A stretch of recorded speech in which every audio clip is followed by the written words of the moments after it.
Hello, everybody. How's it going? This is Flamingo Fred and the Bird of Paradise podcast. My bad, tongue twisted. We're going live all the way from Main Street at the Retro Room. This is Pink Hollywood, my studio, and we have a very special guest this evening, Mr. White. I'm gonna let him go ahead and introduce himself and tell everybody what he's a part of. Well, the thing that actually brought me to you was the group of musicians that I'm working with now under the umbrella of the Beat Generation. Um, Okay. and we're creating a lot of tracks and videos to the tracks. And my background in music goes back about 50 years or so. That's beautiful. And I had a band for many years in New York City and a lot of stuff. Yeah. A lot of history going on there. Yeah, I know we were talking a little bit about that history before we had went live and everything like that. And I knew you were in New York. You know, you're in Yes, everybody. sir. He's in New York now. And then you start mentioning, you grew up in the Bay Area in Marin That's County. right. You That's right. know, and I'm a Bay Area boy, so I got love Yeah. for everybody that Yeah. Yeah. came through and touched down in the Bay Area. What year? What year were you in the Bay Area? What did you get like creative and start doing stuff when you're in the Bay and then went to New Yes. York? Yeah. I kind of a weird childhood. So it wasn't until actually after I was after Vietnam. I Mm, served for 4 years in the Coast Guard during that period, which is another whole story. But and there was a we had a band on the ship, by the way, which was terrific experience. wow. Um, yeah, it was really cool. We were playing small islands and atolls where they'd never heard rock and roll before. 1965, 1966. It was great experience. But it was when I returned to Marin County after that, I ended up going to the San Francisco Art Institute from 1970 till 1975. And that was a fantastic experience. There were so many wonderful visiting artists and so many scenes going on. It was a time of real renaissance. Walls were broken down there. There was really no differentiation between the people that were teaching and the people that were learning, other than the fact that the doors were open and the information was shared beautifully. And that, unfortunately, the school lost its way and was closed, but recently was purchased by a financial group that is going to reopen it in one form or another. So that to the benefit of San Francisco. Yeah, that's beautiful. What was it like? Because I'm 60s, 70s, 80s. I'm a big fan of the style and some of the, the positive things going on, the hippie movement and different things like that. What was Well, it it like? was. Go ahead. I was just going to say it was an explosive time of birth. Yeah. You were hearing and seeing things you'd never had before being put forth by virtuoso performers. Yeah. Just transcendent stuff. And it was all born from early on. Because when I was a kid, there was no rock and roll or anything. There were where I lived in the desert, there was like country stations and some swing stations, that sort of thing. But every Mm-hmm. once in a while, you'd pick up gospel stations. So there was a real blend of music early on, and there was no television. So I was a single kid living with my grandparents. I started mimicking and singing to all the songs. It became a real entertainment for me. And it served me well through the years. I ended up doing voice acting when I was in New York City. And in one film, I won an Academy Award with John Turturro and Eli Wallach. Um, uh, so it has always been a gift, but uh, the music business is the business, and then there's the business of soulful expression, and that's the path that I've chosen, Yeah. um, and I've never stopped through all the years. And now with the new technology, being able to record at such a high level and collaborate with musicians all over the world, which is what I'm doing through the internet. We recently did a recording where we had a violinist from France, a bass player from Argentina, a drummer from Canada, and a guitarist and myself from right here. Um, Mm, that's the community that we're in now. That's the beauty of it. I mean, when I grew up, you were really stuck to a local community. yeah. And now you're part of a worldwide community. If you choose to be part of it, it's there. And it's at a price that an artist can afford. You Yeah, don't most have to go broke anymore. Yeah, most definitely. I mean, there was a time where, you were very local, and then music started progressing, I guess. Not progressing, but we had more technology where you could make music, and things were very expensive. And then now, we're able to connect and do things with different people, and it's still a lot of money, but still cost effective depending on what you're doing. Much, much more cost effective. I mean, it used to be at least 45 to $55 an hour going into it. Those are 1970, $1980. And to go in to lay down a few tracks. And if somebody came in and was off or whatever, and then you had to go back in. Same thing with filmmaking. Filmmaking, you would like 16 millimeter film. You would shoot the original film, but then you had to buy white leader, black leader, audio tape, ABCD roll, time on the editing machine. Now, boom, you're at home. The cat's Yeah, on your lap, the Yankee game's on, chill. It's yeah, man. it's a different world. So for me, one of the reasons I'm so prolific right now in my career is why not? Wow. I mean, the opportunity to not only create, but connect as we are now. Yes. How hip is this? I mean, Um, really, you're in Los Angeles. Here I am. yeah, I mean, this is absolutely the chillest thing that could possibly be, right? Yeah, I'm up in Oregon. Right. The blog is out of LA, but yeah, it's a beautiful thing. I mean, you can put people, as long as you have a good connection with, Mhm. internet where you're at, we could talk to anybody all over, I mean, all over the world. I've had people from Australia and different places on the show, and who would have thought at, a point in time that we'd be doing this? That's right. I mean, really, think, in my life, I saw the birth of the computer, right? Before that, there was the telephone. Um, and, it really was a much more remote way of living. You could still get out there, but it was through portals more. And there was always a gatekeeper at each portal. Hey, now, really, those walls are down. And if you're willing to promote your own work, create and promote your own work, you can develop your own audience. Uh, and if one out of every 100 people like it, you're a hit. You know, truthfully, and that's you choose to find that audience to speak to them. And now, without virtually without risk, we can do that. Yeah, most definitely. I've had talks with other artists and things like that before, but about this theory. But I mean, realistically, if you look at the numbers, you only need about 10,000 fans. You Well, know? that would be awesome.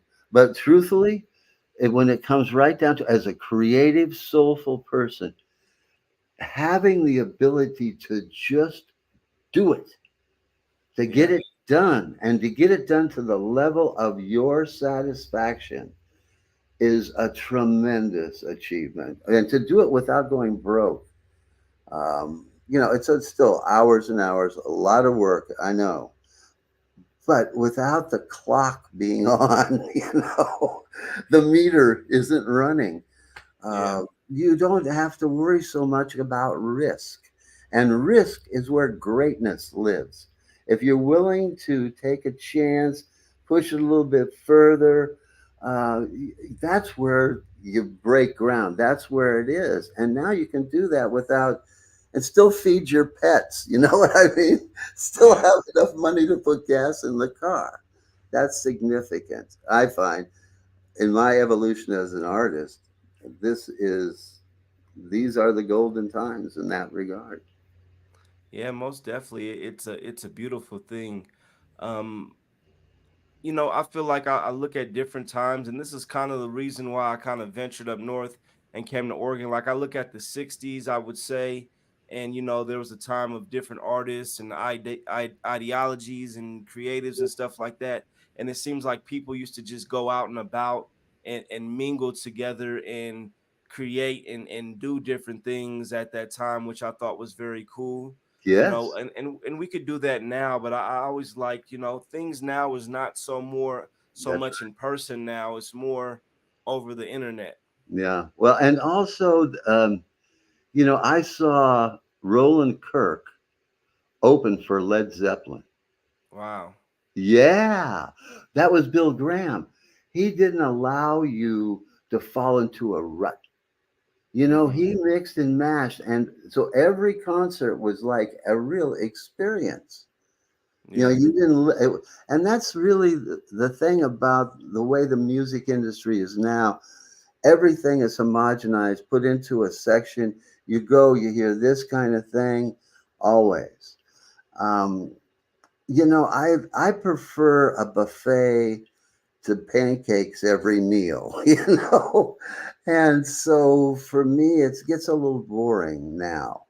And I think there's a wonderful jazz festival here in Saratoga that kind Hmm. of breaks down those walls where they bring in a myriad of musicians in different disciplines, a much more freestyle kind of a feeling, and I like that much more than everything kind of what kind are you? How do you fit? And Hmm.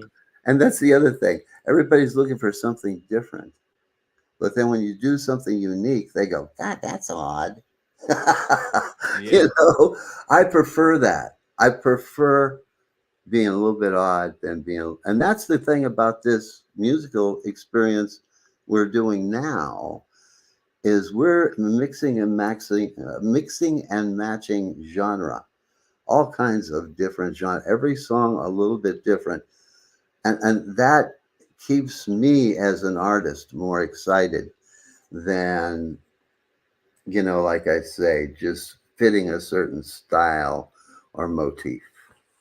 Yeah, most definitely. And like, we're saying before with the internet, you could do what you want to do now, and out of, people, you're gonna attract somebody that can, resonate with what you're doing, That's right. with the That's World Wide Web, no matter what it is you're doing. And you could have those people that, and you said before, is the beauty of it is just the ability to create. And most definitely it's a beautiful experience to create, but as artists, it's not always about money and things like that, but right. we want to share, what we've That's where it is. created with people, so you could feel how we felt and Yeah. how this makes us feel, when we were doing it. And if you take it the other way, I don't think you ever find your greatness. If your motive is solely to make money, and God bless if it works for you, but I believe that it kind of betrays the muse. You have to pay attention to what you feel. Yeah. And there's a world out there of stuff that really, I mean, let's face it, things suck right now in a lot of ways. And as creative artists, I think it's really up to us to stimulate the imagination so that people can realize something better than what's happening right now. And if there Yeah. was ever a time to do it, this is it. I mean, I got to tell you, seeing what's happened since the 60s and 70s, There's a lot of good that's happened. Don't get me wrong, but it's a disappointment. We could have done so much more. Well, And I think now we got to do it. There's no, it's got to be done. We have to speak in a way now that stimulates people's imaginations so that they can see a better way. yeah, most definitely. And I mean, you know way more than me, but I think there's things that happen that kind of just put a restriction on a lot of things, and that's where as people in this era, we can look back on like this, say the 60s and the Mm, 70s, and say in that era, that's kind of what I was mentioning before, how people were coming together and creating a vibe and creating ideas and the energy and that type of stuff. Keep And in I mind think, that was also during that period of time, there was also Fred Hampton and Richard Nixon and Kent State, and none of yeah, this came easy. None of it comes easy. As a matter of fact, look at the score. I mean, the people who talk about peace, who talk about how it can work, they're the ones taking the hits. I mean, JFK died a young man. Richard Nixon died of old age. What does that tell you? You yeah. know, but it doesn't matter. We have to continue to find peaceful ways to live on this planet. It's really simple. And as musicians and artists, I think we can find ways to just break that monotony of inevitability. That if we can just get them to think of another way, a better way, and be up about it, then we've kind of done our job as musicians. Oh, You most know, definitely.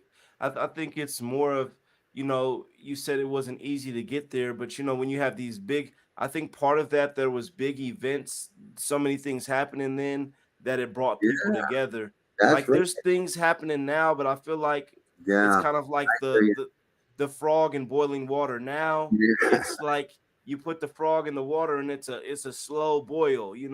So there's nothing too Yeah, crazy that's happening that's gonna bring people together yeah, all the time, and you get what I'm saying? I sure do. I see it more in small venues. Here in the Albany area, what they call the Capital District of New York, incredibly vibrant musical areas because people can still afford to live. It's the Yeah. rents are fairly reasonable, and there's a wide open area, so artists can afford to be in a community and work together. And the music scene here is rocking on all levels in all genre. And that's an exciting thing to see because it does remind me of the Bay Area. Unfortunately, I had to leave because of my call to duty. But what I saw early on at the Charles Van Dam ferry boat in Sausalito, some of the earliest rock acts that came through Quicksilver Messenger Service. I saw Janis Joplin perform in the heliport there in a rehearsal once. And Wow. that energy, of seeing people, being able to work together and have the space to do it and to have the places to perform and to come up. That was what the village in New York City was like when I moved there in the 70s. It was one club after the other, live music everywhere. Well, you might be able to buy, let's go to a Dwayne Reed's now. It's a little different kind of a vibe. But here in this area right now, I got to tell you, it's really pretty amazing. And our band is going to play live for the first time on September 22nd in a benefit for the nutritional program for children in Saratoga, Wow, the, that's beautiful. the snack pack people. We're really looking forward to that. And it's going to be unique. Where Cafe Lena, which is a historic venue, glorious venue in Saratoga, we're going to move the tables back and the musicians are going to play totally unplugged. No mics, no amps, no nothing, just people and musicians. And the idea is, the situation of hunger isn't about them and us. It's us, man. And homelessness. It's about us as a people, as really as humanity, and to Hmm. be close together, to share this moment, to hear the pick on the string, to hear the hand on the drum skin, hear the breath coming out of the singer, and be right on it. That vibrance will be something for us to step out on. So that's a plan in the future, but that's coming up. Yeah, that's beautiful, man. It's nice to hear about, communities like that, and people doing things, That's and it. coming together and creating a vibe and stuff like that, because it's just, I don't know, it's hard to put a finger on, Mm, um mm, in the sense it makes you want to unplug from social media in a sense, or mm, different things, but on the flip side, we need that, and we're trying to mm. create something. Now That's it. they have the Facebook is coming, and they're creating, building more and more with the metaverse, and eventually, like we have social media, a lot of things are going to be happening, in the metaverse. It's kind of like the virtual Mm. world, and it's I, You know, I guess that's kind of where it's at now. well, in a sense, but I got to tell you, man, that's why we're doing this. So that it's people to people. Yeah. They can't meta that at all.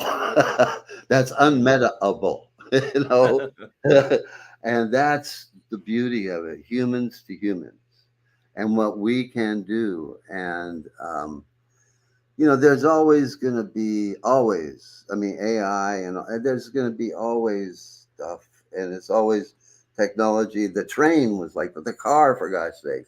I'm sure Yeah. the wheel was like that. I'm sure people were like, that's the devil, the fire. But that element of person to person, spirit to spirit, that can't be duplicated. And fine, all I've heard some of the cuts. It just can't be duplicated, and that's the beauty of what we're doing right here, right now, live like this, across all this space. I mean, life is short.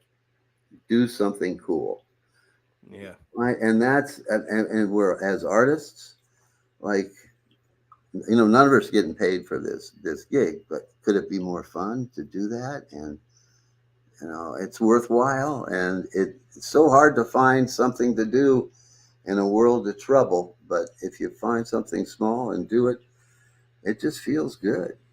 It just feels good. So, Yeah, most definitely. yeah, I hate to Yeah. sound preachy and stuff, but that's really been No, my motive no, for I all no, these I years. I appreciate the wisdom, and there's a lot of truth to that, as you grow and create. Um Money is something that, it's a necessity. I mean, they Yes, design. I tell people all the time, they designed this game. I didn't design it. Um they that's right. designed this system and how it works, and That's right. money is a tool that you can use, That's but right. Well, money can't buy, I money heard a can't quote. create your vibe. It cannot. It cannot. As a matter of fact, it can destroy it. Yeah. An interesting quote. I can't remember who it was or how it happened, but it was two writers, and they had gone to a big party, a billionaire's house, and it was full of these fabulous pieces of art and totally overdone, zillions of stuff and totally show plays. And the one writer said to the other writer, "I have something this guy will never have." He said, "What's that?" And he said, "I'll have enough." And that's the thing about greed. It's a difference about having enough and greed. If you are greedy, you never have enough. No matter how much you eat, you'll never be satisfied. No matter what Yeah. you do, you'll never be satisfied. Imagine living your life without having any moments of real satisfaction. That's a curse. Yeah, that's a curse. I, That's a I curse. I forget what story it was, but it was like the person that could eat, and they just could never feel satisfied, and they could drink, and they could never quench their thirst. Horrible curse, man. I mean, and that's the thing is that there's a difference between there you look at this world. I mean, it's rich and lush in every way. There's more than enough, more than enough, but not the way it's divvied up, man. Yeah, I Not the mean, way it goes. And it, that's the shame of it. And we know it. We all know it. I mean, this is no secret. What I'm talking about now is nothing that hasn't been said a million times in a million different ways. But it must be said again. yeah, most definitely. I mean, it's it was designed this way, and I mean, Mhm. it could be paradise, but we try to stay positive and creative, but you Absolutely. got to clock in, you got to clock out, you got to do this, you got to do that, and play the game. Man, some of the new stuff that's happening in technology, including fusion energy, the superconductivity, the solar, the battery, the storage, how liberated we're going to be in the next generation as far as our fuel base. Um, Really exciting things right on the cusp. It's right there. The secret is getting from here to there. And that's, I think, again, up to artists now. Keep keep the cheer and the positivity and maintaining the stimulation of the imagination. Yeah, most definitely. And that's what it's all about. And I've seen a shift in a lot of different things. I think we're gonna see a shift right now in music. You Mm, know, the hip hop music scene and different music scenes mm, are going through a shift because I think people are really getting tired of some of the stuff, that's out there mm, and things like that. And, people are branching off and creating a different vibe, I mm, feel. And part of me is, just creating a different vibe and stuff like that, because when I first started as an artist, I was doing mostly hip hop music, and things like that. Kind of our own lane and stuff like that, kind of very underground. And now I'm kind of in like electric and funk and stuff like that, and just you cool. know, Well, you got a good voice, man. yeah, I appreciate it. You have I a nice appreciate voice. I appreciate it. Yeah, I yeah. try to. Your speaking voice is quite good, and what I've seen in the videos is good. But yeah, I'm glad to hear you're going to use it for song. Yeah, I've been really putting my vocals to the test more than I ever have.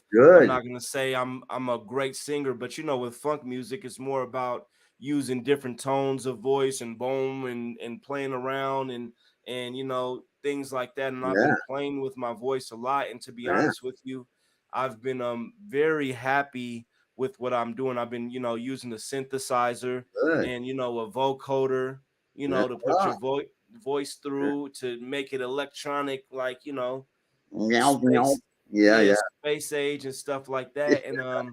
yeah, Cool.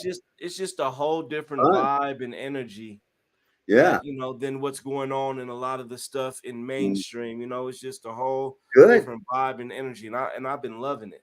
Yeah, yeah. Well, that's, you know, I've, I was stimulated by spoken word stuff all the way back in the 60s. I mean, you can go back to, what was it? The Battle of New Orleans, Johnny Horton, and even like novelty songs, alley oop and stuff. And there was always some element of spoken word. Even if you go back to Native American stuff, they still told stories to a drum beat.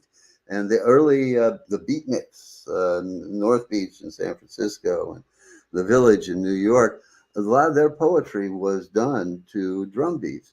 And the first poets, that breakthrough hit that they had, that and still, if you listen to that song, it just blows your ass off. I'm sorry about my language here, Oh, but it it's does. fine. It's Yeah, you, tremendous. And Frank Zappa, Trouble Coming Every Day. mhm. Tremendous song. We did in 1982, we wrote Downtown Hustle and Billy Bay. Both of those are spoken word songs. And it's poetry. And if you think about it, even what we're doing now, how we're talking, it's music. The way that we phrase our words and we communicate back. It's musical, and really everything we do is music. So when we transpose our poetry to music, it shouldn't have limits, as our No, conversation doesn't have limits. most definitely. Yeah, You know, yeah. I look at different eras, you know, I could say, and I'm very big into this. There was a time, I think it had to be in the 60s, but I think there was like a kind of a underground, I feel like jazz movement going on Mm. in the 60s, especially in New York. You know, they were wearing kind of like circular glasses and those hats. It's kind of like the, you know, hey daddy, how's it going? You know, kind of like that era. So that was really Miles Davis was big, huge, gigantic at that time.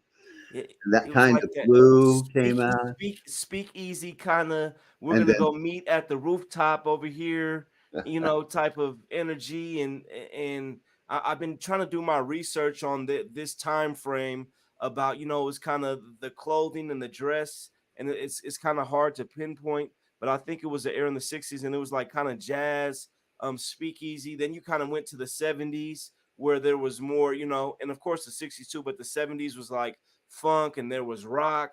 And then when you got to the 80s, you know, that's when they kind of took the funk and rock and electrified it, you know, with these synthesizers and things like that. And it yes, was that's just like right. a Yeah. beautiful vibe. You know, what you're talking about is our cultural history. And think about it. There's the cultural history in America. Oh, let's say this over the last 100 years. Could there be anything more rich, diverse, and interesting than that? And yet, where is that being taught? How is that being recorded? If it's not for the people on the street and for what you're doing now, how is that history actually being laid out and recorded? And that concerns me because it couldn't be a more important part of even mankind's history, the cultural history of the last 100 years, specifically in America. And yet, as far as I know, other than the Smithsonian, I'm not, and certainly it's not in schools. I mean, they're cutting back art in schools. Yeah, So, where is that being taught? And it's that's a shame.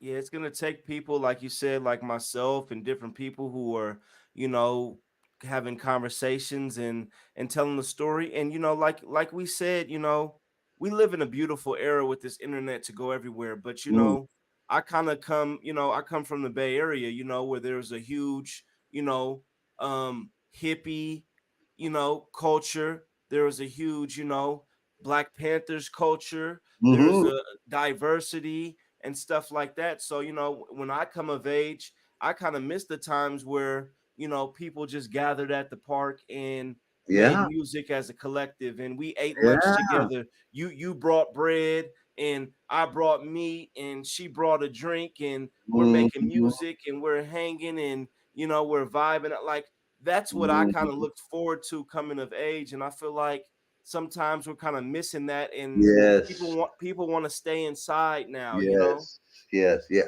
I hear you so clearly. Yeah, I lived in a neighborhood when I was going to art school, and just outside of Sausalito was a houseboat neighborhood, exactly as you described. Poor people, minorities. There was a whole large minority community there as well, and but it was mostly poor people, and but poor people that were living well because they were doing things themselves. And I think that that almost becomes dangerous in a consumer society. If Yeah. you're not a consumer in a consumer society, what good are you? If you're not part of the tax base, if you're a poor person, you're not going to be paying taxes. So what good are you? How are you going to help me get rich? And of course, that community, I don't even want to get into that, but it was horrible. I witnessed terrible things happen there to that community, just violent beyond belief. And to have them totally replaced now with wealthy elite people with huge, gigantic monstrosities and stuff. Um, and really, the leader that was out there, a young man, a young African American man, who was really the hope of that area, was shot down early in his life. And again, another one of these leaders that was highly effective and charismatic and going, and boom. And that has been the thing that I've seen so much in the Yeah, years. It's that has so been the tragic. yeah, that has been the thing. And it's it's like I said, it's we live in a time where you just want to bring people together Mm. and do things and vibe. And that's kind of like why I originally kind of came up to Oregon and traveled and stuff. And I just thought people were is and they do have that in some parts, and different areas, Eugene and different parts of Oregon, and you gotta, I guess, manifest it and attract it and get Mm. back to that because you know the internet is beautiful and we do it for so many use it for so many things. But I think people are going to get to the point. There's this thing that I've seen coming about, and they're saying it's called transhumanism. It's Mm. basically humans meshing with technology. Now, that's a beautiful thing. There's pros and cons to everything. Even us using these phones and devices and different things in a way you would say is transhumanism. We're meshing with machines and technology, especially with this AI coming. But I think as more and more as we dive into this stuff, there's going to be a not everybody, but there's going to be a population of people that craves the human touch and Yes, sir. craves the Yes, sir. human company. Yes, sir. Yes, sir. I agree with you 100%. We, in our isolation, I think COVID pointed that out very dramatically. The sense of isolation is a detriment to people's well-being, and that's that sense of being connected that's so important.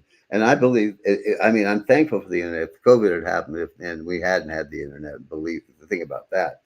But if it becomes a tool that also removes us, and that's why I think it's for us. I think the band really is excited by the opportunity to just be out in the people and to just play right there for them.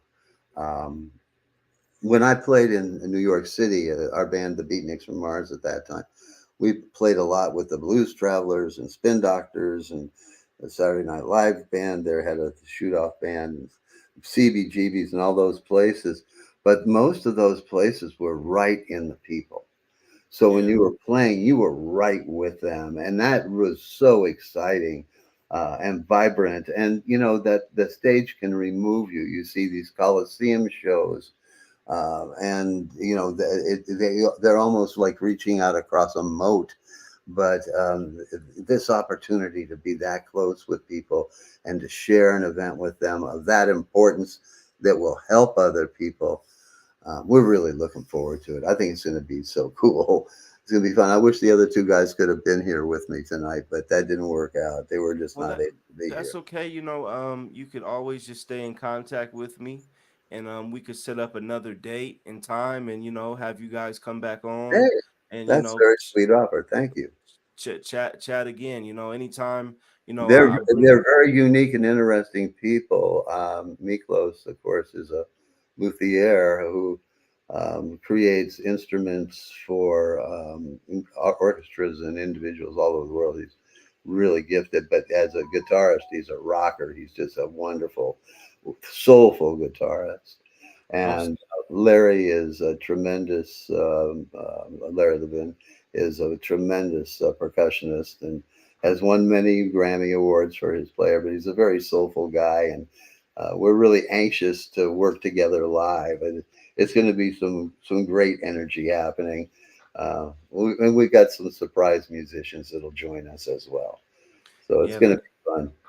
that's great. Like I said, just communicate with me, and we'll keep those lines of communication open, and we'll have you guys back on, when it's convenient for everybody to get Great. together. That's very sweet of you. Thank you very Yeah, much. no problem. And that's what I tell people that, come on my show because I'm very much for the artists, I'm very much for the creatives and Yes, sir, you are. I'm a people person and this show is for us to communicate and talk and I want to track the progress and keep up with the people that come on my show and see how you're doing and Thank you. have you come back and things like that, and tell me how the show went and things like that. Like that's Okay, that's why I'm speaking doing of that, this. can I throw one more plug out there? September 22nd, Cafe Lena, Saratoga Springs. Oh yeah, throw all the plugs you want. Thank That's you. what we're here Thank for. you. You know, Thank you very so yeah, that's if you get some footage and stuff, much. Yeah. from from the event, send it over and we could play it on the show or anything like All that. right. All right. It's You gonna know, be fun. you know. It's gonna be fun. I guarantee you it will be unique.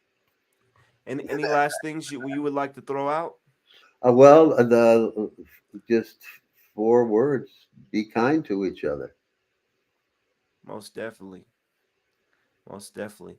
Well, I appreciate you, sir, your time, and thank you for Thank coming on the you. show. We're gonna Thank have you you so back much. on, and the rest of your band members back on soon.